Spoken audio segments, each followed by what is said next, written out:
रहीम Sahib channel सदाए जहानिया के मेज़बान अशरफ अली मशदी का सलाम मोहब्बत कबूल कीजिए। नाज़रीन इकराम, मैं आपके सामने एक छोटा सा व्लॉग पेश कर रहा हूँ जिसका उन्वान है फुटबॉल का आखिरी टांका। आप पाकिस्तान पर कभी कभी खुश हो रहे होते हैं, कभी कभी नाराज़ हो रहे होते हैं, लेकिन खुदा का शुक्र है कि पाकिस्तान एक ऐसा मुल्क है जिसके बारे में किसी ने क्या खूब कहा था कि पाकिस्तान में हर वो चीज़ मौजूद है जिसका जिक्र सूरह रहमान में आया है। बहते हुए दरिया हैं वो अक्सर खुश्क हो गए। इंडिया से हमारे तनाज़ात की वजह से हमारे 3 दरिया उनके कब्जे में चले गए। हमारी 3400 के करीब खाल बंद हो गए, 1100 के करीब हमारे राजबा बंद हो गए और नहरों में पानी बहुत कम आता है। लेकिन इसके बावजूद आप देखें कि मंडियों में फल भी आपको दिखाई देता है, आप जाएं तो सब्जियां भी नजर आती हैं और बहुत कुछ के साथ साथ यहाँ बहुत सा ऐसा सामान तैयार होता है जो बैरून ममालिक में भेजा जाता है। खासकर स्पोर्ट्स का सामान दुनिया में पाकिस्तान का भेजा हुआ स्पोर्ट्स का माल दुनिया में पसंद किया जाता है। और हमारे ये फुटबॉल, हमारी हॉकियाँ, हमारे सीए के बैट ये दुनिया में बड़े मशहूर हैं। और आपको ये जानकर खुशी होगी कि पाकिस्तान के अलावा पाकिस्तान में तो फुटबॉल महदूद पैमाने पे खेला जाता है, लेकिन जिन ममालिक में फुटबॉल कौमों का ओढ़ना बिछौना है और वर्ल्ड कप के वहाँ मैचेस होते हैं, ओलंपिक के मैचेस होते हैं, तो वहाँ जो फुटबॉल इस्तेमाल होते हैं तो वो पाकिस्तान से जाते हैं। वो नरम होते हैं, वो मेयारी होते हैं और दुनिया उनको पसंद करती है। तजस्सुस का मादा हर इंसान में होता है और अल्लाह ताला ने मुझे भी तजस्सुस का मादा फराहम किया। यूं ही कोई चीज़ सामने आती है मैं सवाल ज़रूर कर लेता हूँ। 2001 की बात है कि मैं सियालकोट के करीब जाम के चीमा के बिल्कुल साथ छोटा सा अड्डा है, अड्डा मोतरा।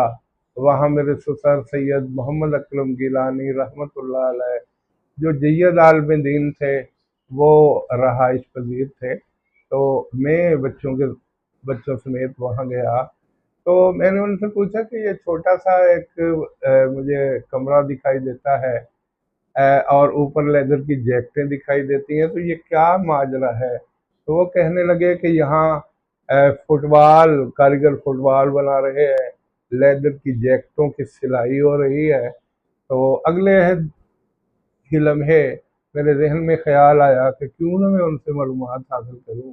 और मैं सेकंड टाइम उनके पास इजाज़त लेके बैठा और मैंने अपना तारफ़ करवाया कि मैं खानेवाल से हूँ, टीचर हूँ और आपके ये फुटबॉल बनाने का जो काम है इसके बारे में मैं कुछ मालूमात हासिल करना चाहता हूँ। तो वो कहने लगे कि जी खुशी से आप जो भी मालूमात लेना चाहें हमसे लीजिए, हमारा तो काम यही है। मैंने देखा कि वहाँ फुटबॉल बनाने के लिए छोटे छोटे टुकड़े काट के रखे हुए थे और वो तेजी के साथ सिलाई करता जा रहा था। और मैंने उससे पूछा कि ये आखिर आप वैसे क्यों नहीं तो उसने कहा बस इसकी तकनीक है कि ये टुकड़ों की मदद से बनाया जाता है, इसके ज़रिए इसमें लचक आती है और इसमें उछाल और उठान पैदा होती है, इसलिए ये टुकड़ों पर मुश्तमिल बनाया जाता है। और फिर इसके अंदर ब्लेडर डाला जाता है जिसमें हवा भरी जाती है और खेलने का मज़ा भी आता है और चस्प भी आती है। तो मैंने उससे पूछा कि आप ये एक दिन में कितने फुटबॉल सी लेते हैं। तो वो कहने लगा कि हम 4-5 आदमी आपको नज़र आ रहे हैं, हम में से हर एक 3 फुटबॉल शाम तक तैयार कर लेता है और हमें इसकी मजदूरी 150 रुपया फी फुटबॉल के हिसाब से मिलती है। तो मैंने उससे कहा कि इसमें सबसे मुश्किल काम कौन सा होता है। उसने कहा कि सबसे मुश्किल काम ब्लेंडर की वो जो नोजल होती है वो एक खास जाविये पे रख के फिर आखिरी टांके लगाए जाते हैं ताकि वो भी महफूज हो जाए, और वो जो आर हो जिसे हम अपनी जुबान में कहते हैं, जिसके जरिए वो उसकी सिलाई कर रहे होते हैं, वो कहीं ब्लेंडर में ना खुप जाए। और अगर वो ब्लेंडर में खुप गई तो समझो कि ब्लेंडर पंक्चर हो गया। जब पंक्चर हो गया तो वो किसी काम का नहीं। तो ये आखिरी टांका बड़ी महारत के साथ हम लगाते हैं, और मेरी मौजूदगी में ही उसने पौन घंटे में एक फुटबॉल से के तैयार करके उसमें हवा भर के मुझे कहने लगा ये ज़रा उछाल के देखिए। तो मैंने वो उछाल के देखा, वो हल्का फुल्का भी था, उसमें कुव्वत उछाल भी थी और कुव्वत उठान भी थी, और उसके रंग बरंग के वो टुकड़े बड़े भले महसूस हो रहे थे। और वो बता रहा था कि अभी इस पर कुछ हमने स्टिकर लगाने हैं, कुछ मोहरें लगानी हैं, तो फिर इसकी शान में और इजाफा हो जाएगा।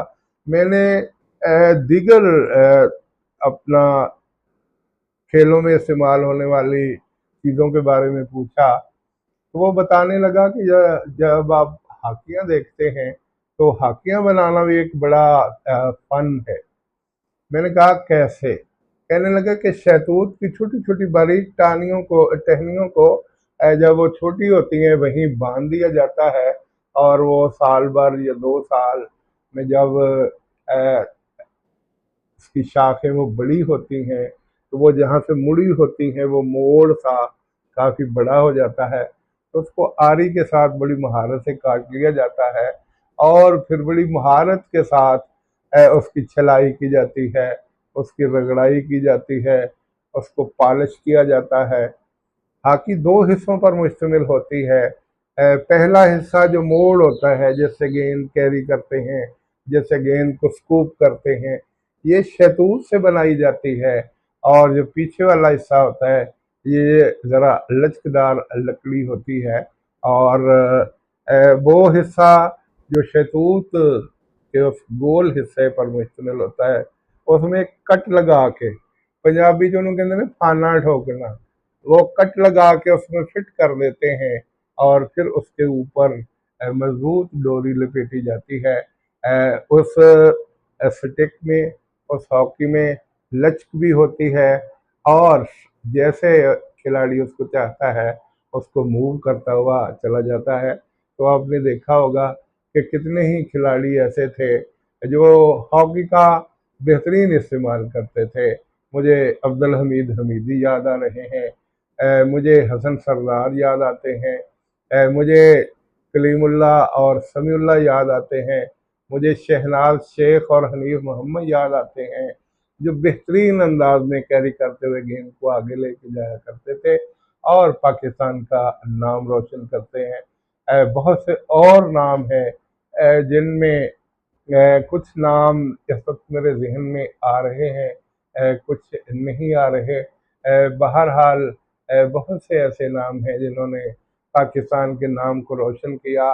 पाकिस्तान में आस्ट्रोटर्फ भी आ गई, लेकिन अब वो इंतज़ामिया नहीं रही, अब वो ट्रेनिंग और जोश नहीं रहा, अब वो हिकमत अमलियाँ नहीं रहीं, जिसकी वजह से पाकिस्तान की हॉकी बड़े देर के बाद अजलान शाह हॉकी टूर्नामेंट में इस बार पहुंची, और फाइनल में गालिबन जापान से मात खा गई। चलो कुछ न कुछ अंगड़ाई तो पाकिस्तान ने ज़रूर हुई, वरना एक वक्त होता था विफाकी जर्मनी, पाकिस्तान, इंडिया और ऑस्ट्रेलिया, इनकी टीमें ऐसी होती थी। हाँ, हॉलैंड की टीम भी बहुत अच्छी होती थी और दुनिया इससे इस्तेफादा करती थी। मैंने उससे मज़ीद मालूमात ली तो वो मुझे कहने लगा कि सीए के बैट भी पाकिस्तान से बाहर सप्लाई होते हैं, तो इसके भी दो हिस्से होते हैं। इसका हैंडल और लकड़ी का होता है, और बकिया जो हिस्सा